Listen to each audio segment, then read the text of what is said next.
अभी हम आए हैं उद्यान विभाग महाराजगंज में। जो हमारे यहाँ पे अधिकारी बैठे हुए हैं, जो किसानों के लिए सरकार विभिन्न प्रकार की योजनाएं चलाती हैं।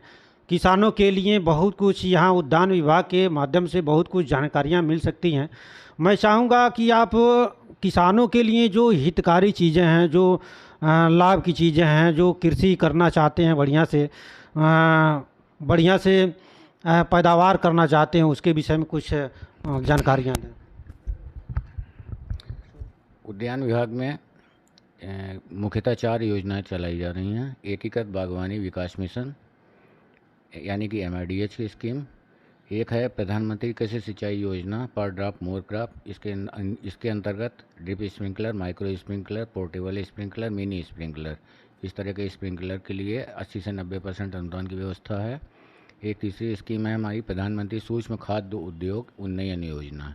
इसके अंतर्गत किसी भी उद्यमी को जो एक परिवार की जिसमें एक परिवार में पति पत्नी या बच्चे हैं, कोई एक जो है आवेदन कर सकता है। और इसमें जो सब्सिडी का पैटर्न है वो 35% अनुदान प्रदान किया जाता है और अधिकतम 10 लाख, यानी कि अगर कोई 28 लाख का कोई लाभार्थी है, अगर कोई आवेदन करता है 28 लाख का प्रोजेक्ट बना के, तो उसे 10 लाख रुपए तक का अनुदान दिया जाता है। अगर उससे कम का प्रोजेक्ट होगा तो आनुपातिक रूप से उसका अनुदान जो है कम हो जाएगा। मतलब यानी कि अगर 10 लाख का है तो 3.5 लाख रुपए, इस तरह से। और एक जो है राज्य आयुष मिशन के अंतर्गत हर्बल गार्डन की योजना है। और SC ST के लिए एक अन्य प्रकार की योजना चलाई जा रही है। और SC ST के लिए साग भाजी मसाला और अन्य कार्यक्रमों के लिए औद्यानिक विकास की योजना चलाई जा रही है। इसमें 75 से 90% अनुदान दिया जा रहा है कृषकों को। एकीकृत बागवानी विकास मिशन में हम लोगों ने फल फूल, साग भाजी मसाला, मौन पालन और मशीनीकरण, इन सभी के लिए जो है 40 से 50% अनुदान दिया जाता है सरकार के द्वारा। फल में आपको जो है केला, स्ट्रॉबेरी, लीची, आम, अमरूद, इस तरह की फसलों पर अनुदान लिया जा सकता है। और साग भाजी और मसाला के बीज जो है विभाग के द्वारा जो है निःशुल्क उपलब्ध कराए जा रहे हैं। इस वर्ष 100 हेक्टेयर में जो है खरीफ प्याज का हमने वितरण किया था। और इसी प्रकार जो है हमारा रबी में 100 हेक्टेयर का कार्यक्रम है। और 200 हेक्टेयर का जो है हमारे यहाँ अभी हाल ही में अभी दो दिन पहले लहसुन का कार्यक्रम प्राप्त हुआ है, जिसे हम कृषकों के मध्य वितरण कराएंगे। जैसे ये जो बीज आप बांट रहे हैं, तो फ्री में ये अनुदान है कि कुछ परसेंटेज किसान पैसा देंगे, उसके बाद बीज लेके जाएंगे? थोड़ा सा हम खुद नहीं समझ पाए। थोड़ा सा जैसे देहात के लोग रहते हैं, किसान अक्सर करके देहाती रहते हैं, तो किस प्रकार से उनको योजना का लाभ मिलेगा, उनको क्या करना होगा, ये इसके विषय में थोड़ा सा बताएं। किसी भी कृषक को लाभ प्राप्त करने के लिए अपना पंजीकरण सबसे UP-Horticulture.com पे अपना पंजीकरण कराना पड़ेगा। पंजीकरण कराने के लिए मुख्यतः खतौनी, बैंक पासबुक, आधार कार्ड, मोबाइल नंबर और फोटोग्राफ्स, ये 5 चीज़ें उनको ज़रूरत होती हैं। इसके बाद में पंजीकरण हो जाता है। पंजीकरण के लिए जिस फसल में आपका कार्यक्रम आप कराना चाहेंगे उसका बीज जो है बिल्कुल निःशुल्क उपलब्ध कराया जाएगा।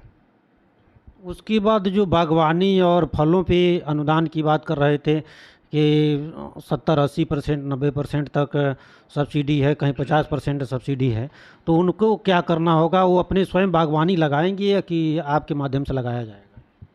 देखिए, अगर जो 80% जो अनुदान की व्यवस्था है या 40% अनुदान की व्यवस्था है, उसमें आपका ये जो बीज जो है हम लोग राज्य सरकार के द्वारा निवेश नीति तय की गई है। निवेश नीति में ज़्यादातर बीज जो है बहुत महंगे प्राप्त होते हैं और उस बीज को कृषक जो है स्वयं वहन नहीं कर सकते हैं।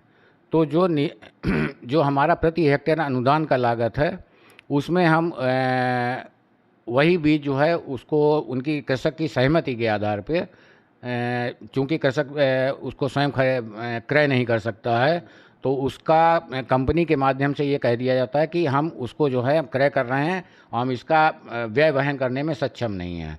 तो इसका भुगतान जो है कंपनी को कर दिया जाता है। मतलब ये है कि हम जो समझे हैं कि कोई भी किसान अगर बीज लेना चाहता है, महंगी बीज जहाँ मार्केटों में बिकती है, वह उद्यान विभाग के माध्यम से अगर बीज लेना चाहता है तो यहाँ उद्यान विभाग पे अपना आके रजिस्ट्रेशन कराए। रजिस्ट्रेशन कराने के लिए आधार कार्ड, बैंक पासबुक, फ़ोटो और मोबाइल नंबर और इंतखाब होना ज़रूरी है। रजिस्ट्रेशन कराने के बाद जिस सब्जी का चाहे फल का अगर बीज आप लेंगे तो बीज आपको दिया जाएगा, उसी में सब्सिडी के रूप में दिया जाएगा। जी जी जी।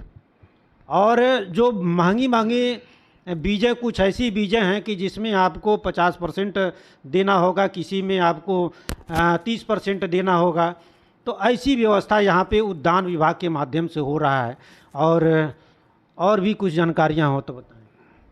इसी प्रकार एक जो है प्रधानमंत्री सूक्ष्म खाद्य उद्योग उन्नयन योजना है। इसमें छोटे उद्यमियों को फॉर्मलाइज करने के लिए, जो असंगठित क्षेत्र के उद्यमी हैं, जिनका जीएसटी रजिस्ट्रेशन नहीं है या जिनके द्वारा उनका कहीं पे पंजीकरण नहीं है, तो वो अपना उद्योग आधार नंबर उद्योग विभाग में अपना पंजीकरण करा सकते हैं, जीएसटी नंबर लेके उसका फॉर्मलाइजेशन करा सकते हैं।